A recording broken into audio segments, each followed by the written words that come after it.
Welcome back to the Roxy Pro. We're here at stop number 9 for the women, and we have Carissa Moore, a former champion at this venue, a 3-time world champion, taking on Pauline Ado, the French surfer, who's obviously going to have the hometown support, but Carissa's going to be a tough draw for her. Carissa's won every head-to-head matchup that these two have surfed in the past, 4 in total, and a couple in the finals of this French event.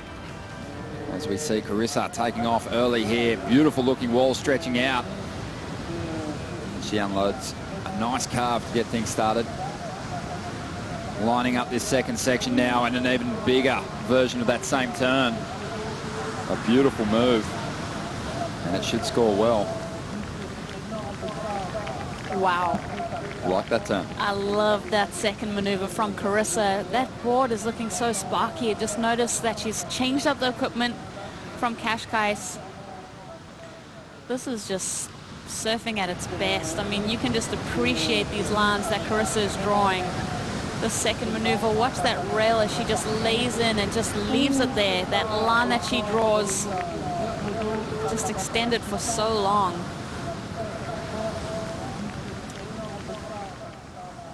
There we go. That's that rail that we spoke about and that technique. She just eyes off that section that she wants to rebound off.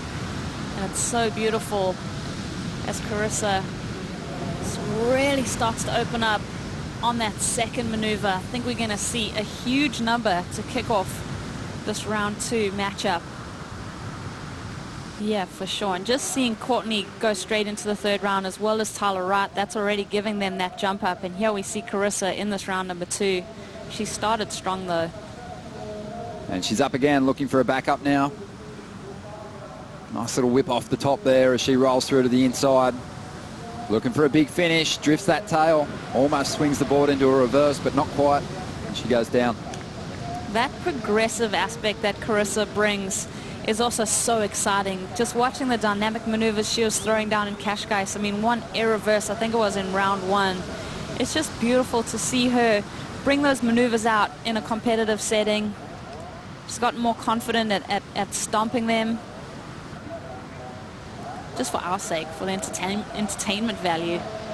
Yeah, she's really worked hard on evolving the different aspects of her surfing. Maybe the weaknesses, identifying them, and really putting some attention on it, improving. But here we go, Pauline on her first wave. Looking to chase down a decent number here with multiple maneuvers. Needs a strong finish to take this ride up into the excellent range. And just a little sticky air off the top. But we'll see where this number falls. Yeah, you hear the French crowd just backing their surfer on the beach. And that's also, you know, something that can add to that nervous pressure. Being a local surfer up against someone like Carissa, you've got to perform in front of this crowd. They're down here to support you. Let's see if it kind of eggs her on to bring out her best performance. And this is going to be that answer back to that 9-point ride that Carissa's dropped. I mean, the waves are super fun, a little bit sticky on that rail, but it also looks challenging to find the right timing on these walls. You can see a couple mistimed maneuvers there for Pauline. This first maneuver just sets her up to get back to that power source, and then she gets a little sticky off the lip over there. And right there, that rail, just see how slopey that wave kind of got as it fattened up, but then it found some more power through the inside section. Yeah, you can see those wheels turning as Pauline goes into that open face. I think she should just not overthink it, just let her surfing come to the forefront and really feel out what the wave's doing. So Carissa only putting away a 3 on her last wave. She wants to get rid of that now. Nice first turn. This wave setting up pretty well. A couple of carves. Looking for a big finish now. Goes to that little layback jam and rides out. The speed and intensity is impressive. And Pauline now with a nice looking wall. A more critical turn from the French surfer as she gets the opportunity for a big finish on the inside as well, and she definitely delivers a solid hit there. Yeah, that last move was looking a lot more dynamic, more impactful. I guess that's the real danger now with Carissa starting with a 9 and about to put up another solid score. If she starts to feel a bit freed up in this lineup, the pressure's going to be off. She can really let go. But this was a strong ride. Yeah, that first maneuver really set her up to link it all together. And then that last turn, getting a bit more stuck into that wave. And Carissa, 3.0 for her backup. I think she's going to improve on that by a lot. If we see that rail work come to the forefront. And this finishing move, you know, just adding a bit of variety. Judges want to see your repertoire on display, and that's what Carissa does with that last turn. Thinking about the success that you've had at a location. And this is the kind of surfing that it's allowed her to do, just so freed up and fun. She just looks like she's having a lot of fun in that competitor's jersey, and you just see that last turn, the way that she lays into it. It's so very well timed. Little hop and a step there too. You could tell she liked the feel of that ride.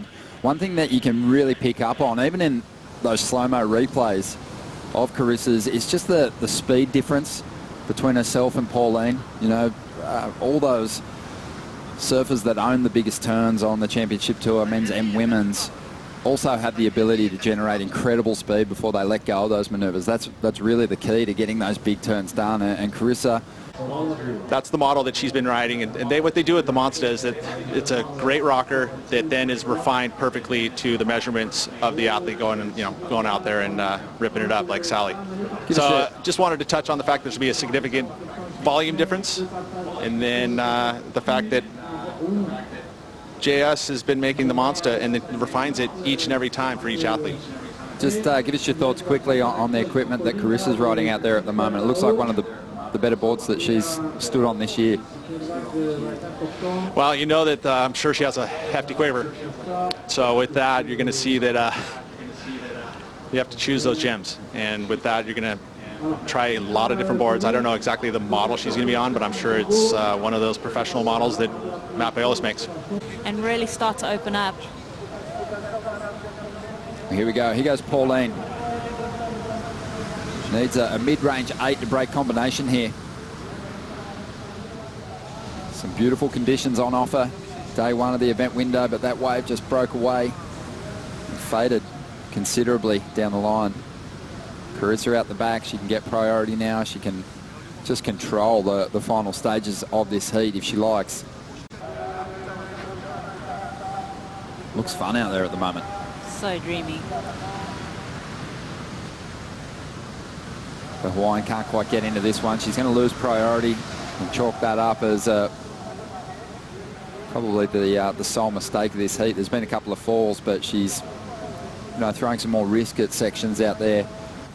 Well, let's dive into the heat recap now. It started with a 9-point ride for Carissa Moore, and really the points came from just one turn. This one had some points in it, but the second move was very strong. Beautiful surfing from Carissa. I would have to say the majority of points on the second turn that we've been speaking of. Just the technique alone, just so beautiful on the eye. And Carissa opening up this round 2 encounter with Pauline Ado with that 9.0.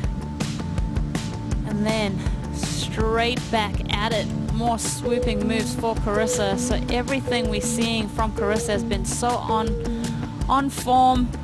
And this last dynamic maneuver brings back the best wave of the heat, a 9.17. So Carissa, a massive heat total. She has applied the pressure to the French lady, Pauline Ado, looking for an answer back with a 4.17.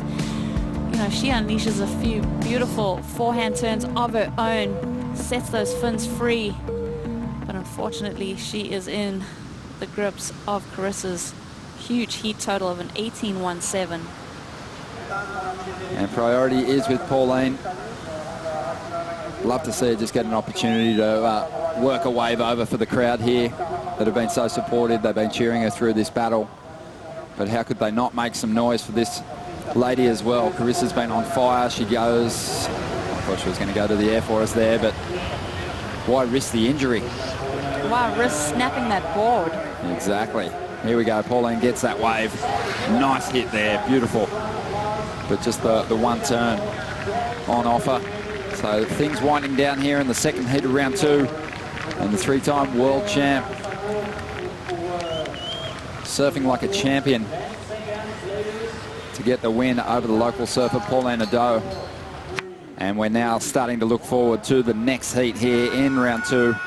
Sally Fitzgibbon's the current Jeep ratings leader. Let's see how she fares against the wildcard, Carolyn Marks. But a big heat score total, the biggest of the event, 18.17 for Carissa Moore. She's still alive here in the Roxy Pro. We'll bring in Joe Tappel and Martin Potter for the call in just a moment.